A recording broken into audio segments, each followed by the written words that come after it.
Hello दोस्तों। SBI के technology mutual fund ने पिछले एक साल में अपने इन्वेस्टरों को अराउंड 10% का नेगेटिव रिटर्न्स लाकर दिया हुआ है। तो मेरे बहुत सारे व्यूअर्स मुझसे क्वेश्चन कमेंट बॉक्स में पूछते रहते हैं कि क्या उन्हें इस म्यूचुअल फंड में बने रहना चाहिए या इस म्यूचुअल फंड से एग्जिट हो जाना चाहिए। तो आज के इस वीडियो में हम इसी के बारे में डिस्कस करेंगे कि क्या उन्हें इस म्यूचुअल फंड में बने रहना चाहिए या नहीं।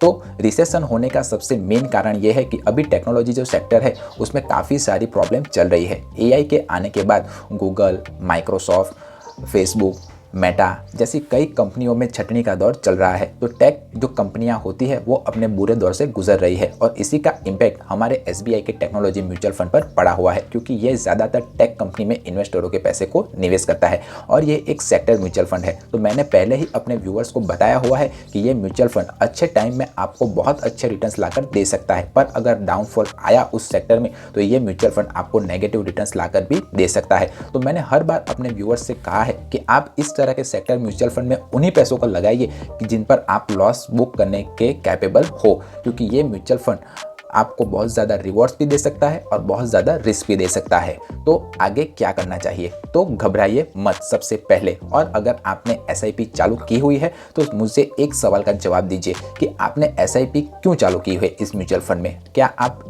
एक ईयर में रिटर्न्स कमाना चाहते हैं, क्या लॉन्ग टर्म के लिए करवाना चाहते हैं? मैंने तो अपने व्यूअर्स को हर बार यही कहा है कि आप अगर किसी भी म्यूचुअल फंड में अपनी इन्वेस्टमेंट को स्टार्ट करते हो तो अराउंड 5 साल तक तो उस इन्वेस्टमेंट को बंद कीजिएगा ही मत, तभी आपको कंपाउंडिंग इंटरेस्ट का इफेक्ट आपको निवेश किए मनी पर देखने को मिलेगा। तो इस म्यूचुअल फंड ने भले ही एक साल में नेगेटिव रिटर्न्स लाकर आपको दिया हुआ है, पर इस म्यूचुअल फंड के फंडामेंटल काफ़ी स्ट्रांग है, तो घबराने की ज़रूरत नहीं है। अगर आपने एसआईपी की हुई है तो एसआईपी को कंटिन्यू रखें और लमसम अमाउंट इन्वेस्ट करना चाहते हो तो ये एक सुनहरा दौर है, क्योंकि अभी इसकी एनएवी डाउन हुई होगी तो आप कम दाम में एनएवी को खरीद सकते हो और जब ज़्यादा दाम एनएवी के बढ़े तब उसे बेचकर प्रॉफिट कमा सकते हो। अब हम इस म्यूचुअल फंड ने किन किन कंपनियों में इन्वेस्टरों के पैसे को निवेश किया हुआ है वो भी जान लेते हैं। तो इसने Infosys limited, Tata consultancy service, Bharti Airtel, Hindustan corporation limited, tech Mahindra, Wipro, Netflix और माइक्रोसॉफ्ट जैसी बड़ी कंपनियों में इन्वेस्टरों के पैसे को निवेश किया हुआ है। मुझे कमेंट करके बताइए कि क्या आने वाले सालों में ये कंपनियां बंद हो जाएगी या नहीं। अगर आपको लगता है कि ये कंपनियां बंद हो जाएगी तो आप जितना जल्दी हो सके उतना जल्दी इस म्यूचुअल फंड से बाहर निकल जाइए। पर अगर आपको दिल से लगता है कि आने वाले सालों में इन कंपनियों का ग्रोथ होगा तो मेरी सलाह मानिए और इस म्यूचुअल फंड में अपनी एसआईपी को या लमसम अमाउंट को कंटिन्यू रखें। आगे चलकर आपको बेनिफिशियरी होगा। तो एज अ इन्वेस्टर अगर मैंने इस म्यूचुअल फंड में इन्वेस्टमेंट किया होता तो मैं अपनी एसआईपी को बंद नहीं करता और अराउंड 5 साल तक इस म्यूचुअल फंड में कंटिन्यू जरूर रहता।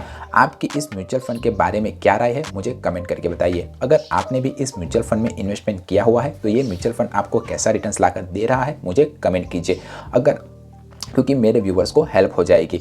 वीडियो पसंद आया है तो वीडियो को लाइक कीजिए और इन्फॉर्मेटिव लगा है तो चैनल को सब्सक्राइब कीजिए। म्यूचुअल फंड या शेयर मार्केट या फाइनेंस से रिलेटेड कोई और क्वेश्चन या क्वेरी हो तब भी आप मुझे कमेंट करके पूछ सकते हो। मिलते हैं अगले वीडियो में, तब तक के लिए बाय बाय।